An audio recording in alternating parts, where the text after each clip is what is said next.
That's how we do. Hey, what it do, y'all? It's your boy E2 Blue coming back at you again, man. Another week, another day not seeing our Cowboys going to the Super Bowl. Another year, I should say. But as you guys know, if you guys seen the games this weekend, it's going to be the Bengals and the Rams going head to head for this year's Super Bowl, which is going to be crazy because I was kind of rooting for the underdog Bengals or whatever for them to get through, and they did it.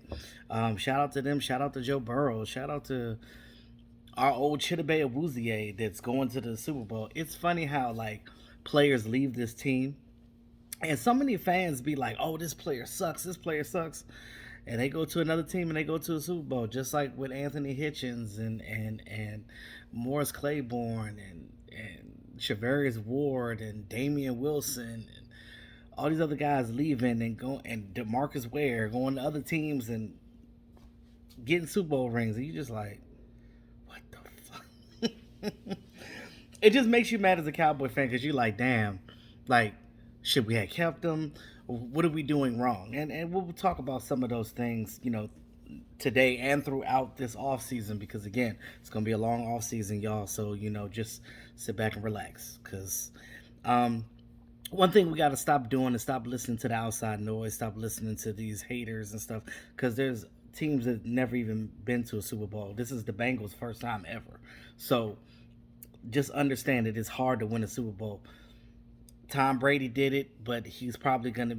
I don't think anybody else is gonna ever do something like that. Like that is just some just off the wall greatness right there, and having a lot of luck on your side because I'm gonna tell you right now, Lady Luck is always on your side, and it just seems like it's never on the Cowboys side just because we are America's team. You know what I mean? Like we're always talked about whenever because Cowboys equal money, right? So whenever you talk about Dallas Cowboys, it's money involved, whether it's clickbait or what. You know what I mean? Like me being a Cowboys YouTuber, I don't have to clickbait. You know what I'm saying? I just speak on what it is because I'm a genuine fan of this team. I'm gonna speak the facts and what it is. You know what I'm saying? Like at the end of the day, it's not about that other crap. Now, I will say this, but shout out to Joe Burrow, shout out to the Bengals, shout out to Chidobe Awuzie, and Xavier Suafilo, too, because he's on their practice squad. So, two former Cowboy players in the Super Bowl, and Odell Beckham going to his first Super Bowl with the Rams. And I think okay, this is the second year in a row that a team is playing in their own turf for the Super Bowl. Buccaneers did it last year. Now the Rams are doing it this year. But before these 2 years, it's never happened before. A team has never played in their own stadium for a Super Bowl in the NFL history. So it's like it never happened, and all of a sudden, 2 years straight, it happens. Is that a conspiracy going on here or what? But we're not gonna speculate any of that. But shout out to the Rams organization and the Bengals organization for getting through the playoffs. Still in COVID and winning and getting to the Super Bowl. I know the Bengals are at a they're a 4 point loss, so the Rams are the 4 point win because it's a home game for them technically. Literally, it's a home game for them. But Bengal Nation is gonna be out there. Who they gonna be out there? And I know uh, shout out to my man Flimlo Raps. He's definitely excited because he's a Bengal fan, so I know that he's excited about his team. So shout out to Flimlo. But I'll tell you this, I will always be a Dallas Cowboy fan. I mean, win, lose, or draw, it doesn't even matter. You know what I'm saying? Like, and I know that it's frustrating because we haven't been in a while, but just certain things has got to change. The Joneses, we talked about this before. The Joneses have to get out of the way because I don't care what coach you have on this team, unless the Joneses allow that coach to be that coach and do what they want to do. That's when things will change. Because Jerry was the one that told Mike McCarthy, "Hey, I want Boy Wonder to be the offensive coordinator. I want him to call the plays, and I don't want you to interfere with that." Okay, so if Mike McCarthy is used to when he was with the Packers calling his own plays, and then you have Kellen Moore doing. I understand the logic at that, but if it doesn't work, then you have to figure something out. Now, speaking of Kellen Moore, he's supposed to be doing the second interview with the Dolphins, and even Jacksonville was looking at him too. So, say for instance, I know the Jones family expect Kellen Moore to come back, and if they do, things are going to have to change, and we can explain that too. But if Kellen Moore does go and be a head coach somewhere, which I don't think he's ready to be a head coach yet because he's still learning how to be a really good offensive coordinator. I think that he can be. He's just still in his learning phase. He's still learning, just like Dak. 6 years in, he's still learning. You have to learn, and I'm gonna get on the Dak situation too because we're gonna talk about that as well. But this is the thing that kills me with that. You have to put your quarterback in a good situation to win. And Kellen Moore did not do that. Kellen Moore did do his studying. He got in his bag early. That's why we were winning games early, because he was in that bag. He was doing this and that, but he ran out of tricks. So you have to not run out of tricks. You have to keep it churning, because once you get to the playoffs, you have to push past that point and come up with a whole new bag of tricks for the playoffs. And that's something that he has to learn. And hopefully, if he's still here next year, he'll get to learn that and figure that out and do better. Thing with Mike McCarthy, everybody's talking about, oh, Mike McCarthy need to be fired. Why though? You know what I'm saying? Like, he got his team to 12-5, and you know what I'm saying? Like, I just feel like, let Mike McCarthy fully get the reins, because Mike McCarthy clearly don't have full control over stuff, just like with any other coach that we ever had, because the Jones family controls him. We talked about that, but that has to change. That has to change too. Now, say for instance, if Kellen Moore goes to another team, then maybe they can get another offensive coordinator in here. Who knows? But or Mike McCarthy could just be the coordinator, call the plays, and they can get another coordinator offensive to come and help him, but he'll still be calling the plays, right? So that'll work as well. But if Kellen Moore is still with this team, what has to happen is when he gets in these situations where he's not running the ball, we have to run the ball. What do these teams in the playoffs do? Let's look at the Bengals, for instance. The Bengals ran the ball with Joe Mixon. The Bengals utilized their tight ends. The Bengals' offensive line was blocking for Joe Burrow. They were doing what they were supposed to do. And you got to give respect to the Bengals defense. Can you name 3 people on the Bengals defense not named Chidobe Awuzie or Atkins? I'll wait. They're not even household names, but these guys are providing pressure. You know why? Because their defensive coordinator is doing the damn thing over there. So I say that to say that Dallas Cowboys have a good situation with Dan Quinn, and the defense was middle of the pack this year. I don't give a what Pro Football Focus says about being 19th, and we still were we were 5th or 6th in scoring on defense, and 1st in literally interceptions. So I don't look at those stats pretty much, because you have to look at the team and see what the team did as far as wins and losses on the books to actually because a lot of those numbers are skewed. Those numbers are skewed because a lot of those games we were up a lot. Remember, we were getting interceptions, and then they were like garbage time points for the other team to try to score in the end, and we were playing prevent defense and letting them get yardage. That's where those stats come from. Don't look at that. We got to be smarter than that. Stop coming in my comment section saying dumb shit like that, because it doesn't make sense. Like, if you're trying to come and you're trying to like tell me something like, oh well, E2 they did this, they did that. Okay. All right. You're throwing stuff at me. You're throwing football focus stats, but it doesn't matter. If you watch the games this year, you and I both know that those stat numbers don't equal to what Dan Quinn did and how he turned over this defense. Period. I'm just saying. But at the end of the day, let's just be smarter about that. How about that? And let's stop criticizing so much and just figure out what needs to be fixed and fix it. Dan Quinn clearly wasn't the problem. I don't even think the defense was the problem.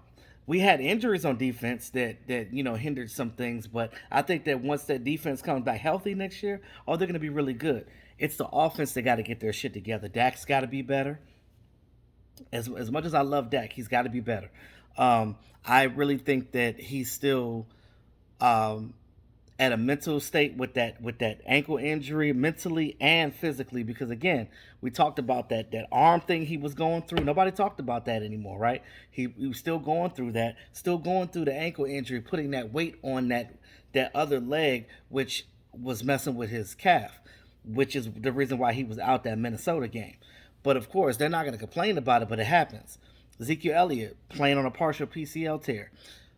Um, Tony Pollard playing on a torn plantar fascia. So it comes to a point where Kellen was supposed to do some other things. You should have used Corey Clement more. You could have brought Ito in there more. You had guys that you could bring in. You have players, but you have to trust them. If you don't get these guys on the field, you're not going to get anywhere. Now, as far as Dak Prescott goes, Kellen Moore, if Kellen Moore's going to be here, he's got to be better for Dak. He has to call plays like you look at Dak's rookie year. I was about to say freshman year. You look at Dak's rookie year when we went 13-3, when we were under Jason Garrett and stuff like that. Um, we ran the ball a lot, and that's one thing I do miss about Jason Garrett because he was a run first guy. You got to run that ball. You got to run that rock. That is important. You see what the Bengals did. You see what these other teams are doing. Even the Rams did it when we know that Matt Stafford gets a little throw crazy. Like Matt Stafford reminds me like another Kellen Moore. They love to just throw.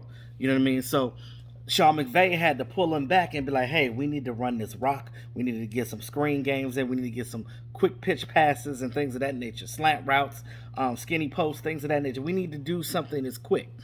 And this is the changes that we needed to do on our team as well, which didn't happen, and that's the problem. So Kellen's got to be better for Dak, and Dak also has to understand that like you are now getting paid as a franchise quarterback. So sometimes just step up and just do what you need to do. You know what I mean? Like talk to your receivers because Amari Cooper. There's no reason why you got a number one receiver like Amari Cooper and he's not getting the damn ball. Makes no sense. It ain't Amari Cooper's fault. You got to get him the damn ball. One catch for Ceedee Lamb in a playoff game, unfucking acceptable. Shout out to Ceedee Lamb for getting to being an alternate in the Pro Bowl this year because he's taking Cooper Kupp's spot because obviously Cooper Kupp's going to the Super Bowl. So for this weekend's All-Star game, Ceedee Lamb will be playing in it. And Dak Prescott declined it because, like I said, he's trying to rest up and get his mind focused on next year, which I'm okay with that. So, everybody, I heard people on Twitter were yelling about why did Kirk Cousins get it over Dak? He didn't get it over Dak. Dak declined it.